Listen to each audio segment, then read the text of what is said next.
আজ 5ই অক্টোবর 2021। স্বপ্ন উড়ানের পক্ষ থেকে আমরা 6 বন্ধু চলেছি গৈচালার পথে। আজ আমরা যাব শোকা থেকে জংড়ি। দূরত্ব কম বেশি 10-12 কিলোমিটার। তীব্র চড়াই পথ, বেশ সময় লাগবে। আমাদের প্রস্তুতি সারা চলছে। এই আমাদের ক্যাম্পিং গ্রাউন্ড, এখানেই আমরা গতকাল রাত্রে ছিলাম। শেষ মুহূর্তের গোছগাছ চলছে। শোকা জায়গাটা ভারী সুন্দর, কয়েকটা হাট আছে এখানে থাকার জন্য। উপত্যকাটাও চমৎকার। মেঘাচ্ছন্ন হওয়ার জন্য এই মুহূর্তে মাউন্ট পান্ডিমকে দেখতে পাচ্ছি না।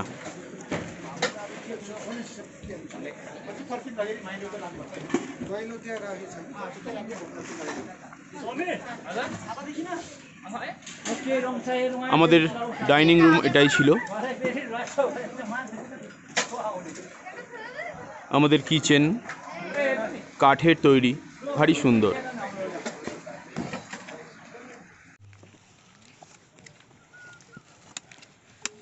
আজকে আমরা চলেছি শোকা থেকে জংড়ি। পথ কম বেশি 10 থেকে 12 কিলোমিটার। তীব্র চড়াই পথ। গাইড আমাদের সেরকমই জানিয়েছে।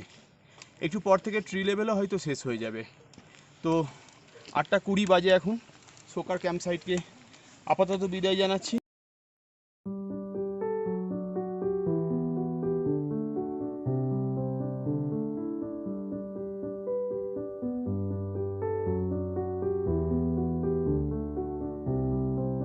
শোকা থেকে আমরা চলেছি জংড়ির পথে।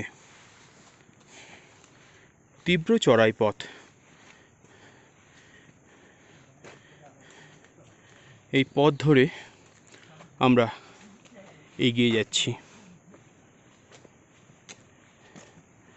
সামনে শুভ্র আর শান্তনু চলেছে। এই জায়গাটা তুলনায় একটু কম চড়াই।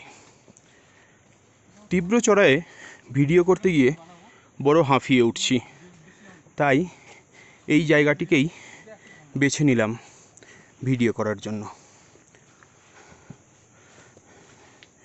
ভারী সুন্দর দেখতে লাগছে পথটা।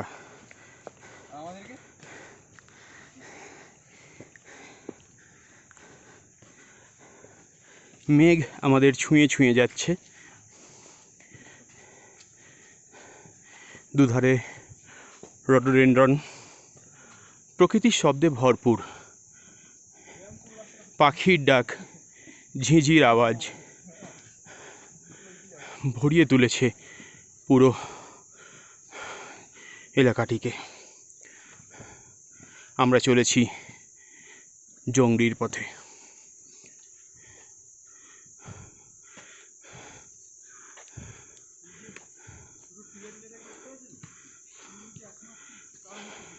সৈকত এগিয়ে গেল।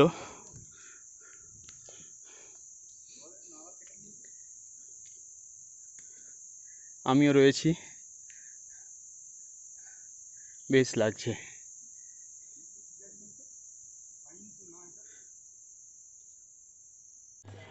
শোকা থেকে জংড়ির পথে আমাদের মালপত্র নিয়ে চলেছে এই ইয়াকগুলি।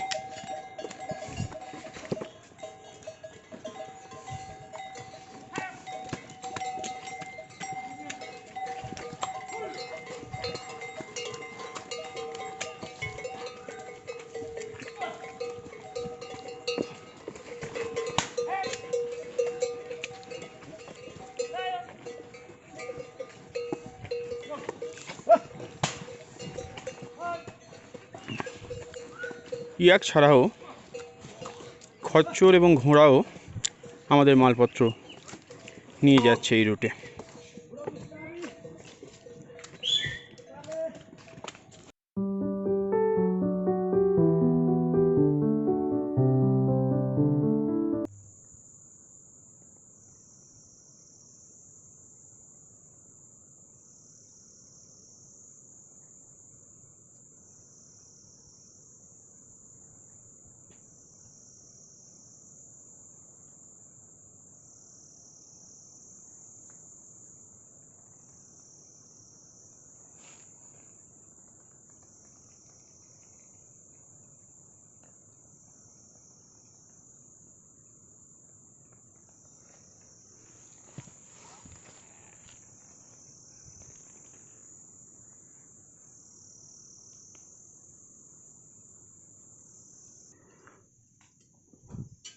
শোকা থেকে আমরা চলেছি জংড়ি। কোথাও তীব্র চড়াই, কোথাও আবার ধস নামা না যাওয়ার মতো পথ। প্রচণ্ড পিচ্ছিল, বর্ষাতে কাদা হয়ে যাতা অবস্থা। আমরা এই পথ ধরেই অতি সন্তর্পণে এগিয়ে চলেছি জংড়ির দিকে। সময় লাগছে, কিন্তু করার কিচ্ছু নেই, এইভাবেই যেতে হবে।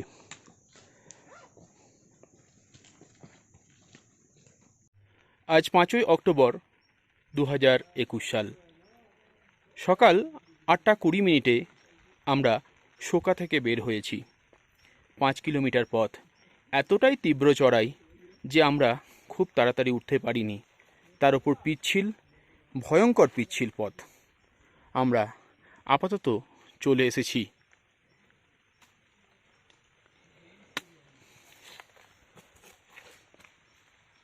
ফেডাঙে। এখানে দুটো পথ দেখা যাচ্ছে, সোজা পথ চলে গেছে জংড়ির দিকে এবং ডান দিকের পথটি গেছে থানসিং দিকে। আমাদের বন্ধুরা আগে এগিয়ে গেছে। এখানে একটা শেল্টার রয়েছে, সেই শেল্টারেতেই আশ্রয় নিয়েছে। মেঘ বৃষ্টি যেন আমাদের সঙ্গ ছাড়ছে না।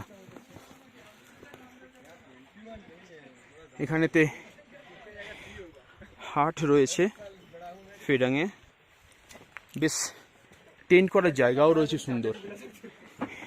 এখানে একটা শেড রয়েছে, সেই শেডের তলায় আমরা ঢুকছি।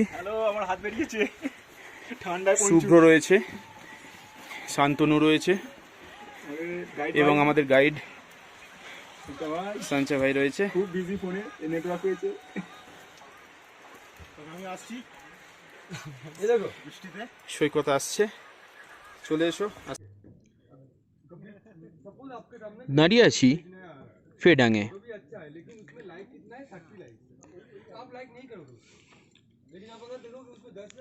বেরিয়েছিলাম শোকা থেকে, গন্তব্য জংড়ি।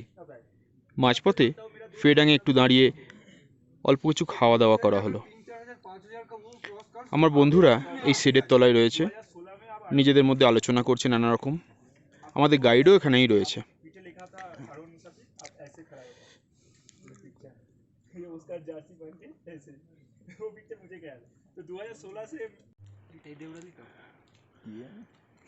শোকা থেকে আমরা চলেছি জংড়ির পথে। বেশ খানিকক্ষণ আগে আমরা ফেডাং পেরিয়ে এসেছি। পুরোটাই তীব্র চড়াই পথ, তার ওপর বৃষ্টি হবার জন্য ভয়ানক পিচ্ছিল। আর দেউরালি টপের অনেকটা কাছাকাছি এসেও যা দেখলাম তাতে তো চক্ষু চড়ক গাছ। শান্তনু যেখানটা দাঁড়িয়ে আছে তার এদিকটা কয়েকশো ফুট গভীর খাত, নিচেটা দেখাই যাচ্ছে না। আর শুভ্র যেখানে দাঁড়িয়ে রয়েছে, শুভ্র সোজাসুজি ওই ভাঙাচোরা অংশটা দিয়ে আমাদের উঠে যেতে হবে দেউরালি টপ, তারপর জংড়ি। এরকম প্রাণান্তকর চড়াই খুব কমই দেখেছি। দেখা যাক কতক্ষণে আমরা পৌঁছাই। তার ওপর আবহাওয়াও খুব একটা ভালো না, বৃষ্টি, কুয়াশা, মেঘ সব একাকার হয়ে আছে। দেউরালি টপের তীব্র চড়াই আমরা উঠছি। পথ আছে না নেই বোঝাই মুশকিল। কথা বলতে বলতে হাঁপিয়ে যাচ্ছি। শুভ্র সামনেই রয়েছে। এরকম পথ ভাবা যায় এইভাবে উঠে যাওয়া। উপরে আরও দুই বন্ধু, শান্তনু, শঙ্খ, ওরা এগিয়ে চলেছে। এই চড়াই পথে, প্রায় আকাশ ছোঁয়া পথে আমরা উঠে যাব। আরও 1 কিলোমিটার একই রকম চড়াই। সকাল 8:20 আমরা বেরিয়েছিলাম শোকা থেকে। এখন বাজে 3:45। পৌঁছে গেছি দেউরালি টপে। এত তীব্র চড়াই বলে বোঝানো যাবে না। বুক ফাপড়ের মতো ওঠানামা করছে। আবহাওয়া ভীষণ খারাপ, কখনো বৃষ্টি হচ্ছে, কখনো কুয়াশাচ্ছন্ন। আলটিমেটলি এসে যখন পৌঁছালাম মনে একটু আনন্দ হচ্ছে। দেউরালি টপ জংড়ির কাছাকাছি সবচেয়ে উচ্চতম জায়গা।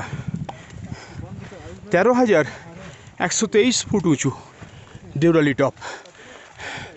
তিবেতান ফ্ল্যাগ উড়ছে এদিক ওদিক, বেশ লাগছে।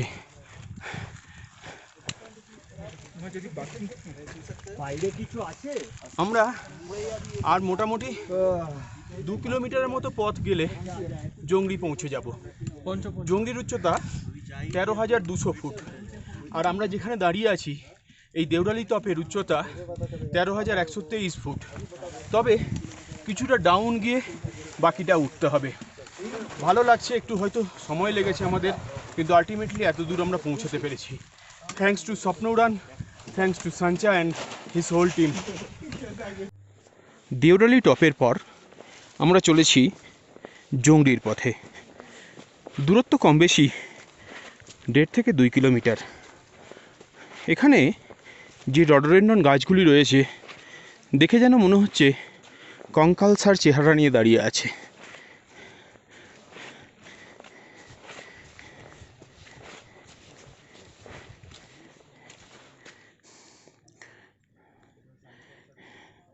এই আমাদের ওঠার পথ, এখনও চড়াই রয়েছে। এই চড়াইয়ের যেন কোনো শেষই নেই। দেউরালি টপের পর আমরা চলেছি জংড়ির পথে। প্রথমে খানিকটা চড়ায় ওঠার পর এবার বেশ সমতল পথ। বন্ধুরা এগিয়ে আসছে, এবার একটু হাসি হাসি মুখ দেখা যাচ্ছে সবার। আর বেশি বাকি নেই।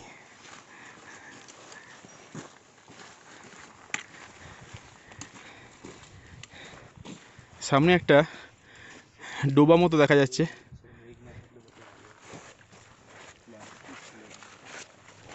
ট্রেলটা আপাতত এইরকম দেখাচ্ছে।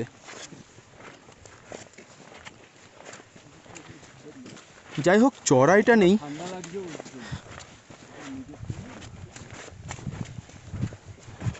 যদি মেঘ না থাকতো আমরা এখান থেকে কাঞ্চনজঙ্ঘার পুরো রেঞ্জটা দেখতে পেতাম।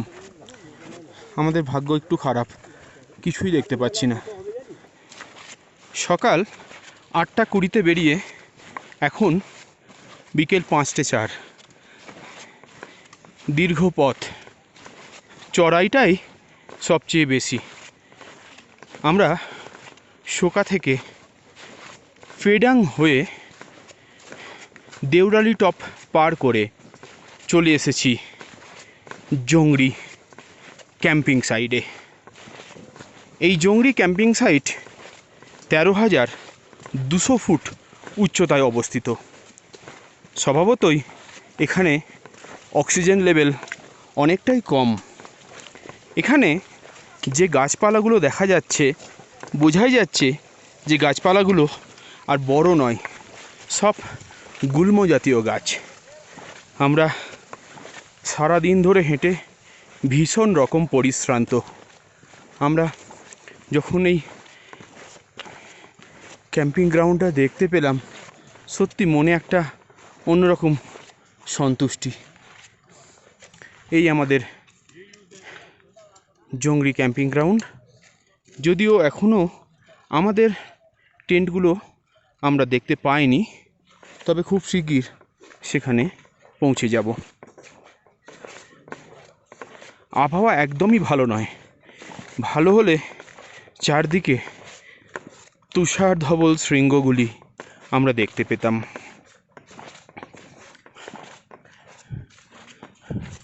এখানে একটি বেশ বড় হাট রয়েছে এবং আমাদের বন্ধুরা যারা আগে পৌঁছে গেছে তারা বেশ মজা করছে। আমাদের টেন্টগুলো আমরা দেখতে পেয়ে গেছি। আমরা নামছি সেই টেন্টের কাছে। বেশ দীর্ঘ পথ, অবশেষে এসে পৌঁছালাম জংড়ি। শুভ্র একটু আগে এসে পৌঁছেছে, সোমনাথ শ্রীনন্দা আরও আগে এসে পৌঁছেছে। আমরা ধীর পায়ে ধীরে ধীরে অনেকটা সময় নিয়ে এগিয়েছি। এখানে একটি দোকান রয়েছে দেখতে পাচ্ছি। যাই হোক, এই সবেমাত্র এলাম, পরে সমস্ত কিছু ঘুরে দেখব। আমাদের ক্যাম্পিং গ্রাউন্ড সুন্দর এবং আমাদের টেন্টগুলো আমাদের জন্য পাতা হয়ে গেছে, তার ফলে আর অসুবিধা নেই। একটু পরেই আমরা টেন্টের মধ্যে প্রবেশ করব। সবার মধ্যেই একটা যেন জয়ের আনন্দ। কেমন লাগছে? একটা বিশাল বড় জয় মনে হচ্ছে। 13,200 ফুট উচ্চতায় আমরা এখন আছি। বৃষ্টি পড়ছে একটু একটু টিপ টিপ করে, কিন্তু ওয়েদার খুব খারাপ। শুধু মানে ওয়েদারটা যদি একটু ভালো থাকতো তাহলে হয়তো আর একটু ভালো হতো। আমরা মানে এই সময়ে এই রকম ওয়েদার আশা করি, এক্সপেক্ট করিনি। এইরকম সময় মানে এই অক্টোবর এইরকম ওয়েদার থাকে না। পুরো চারদিকে তো শুধু সাদা আর সাদা, পুরো ফগ, কুয়াশা। সত্যি তাই, অক্টোবরে ঝলমলে আবহাওয়া থাকার কথা, তার পরিবর্তে আমরা চারদিকে শুধু ফগি অ্যাটমসফিয়ার দেখতে পাচ্ছি। কোনো তুষার শৃঙ্গ দেখাই যাচ্ছে না। দেখা যাক কাল সকালে কি হয়।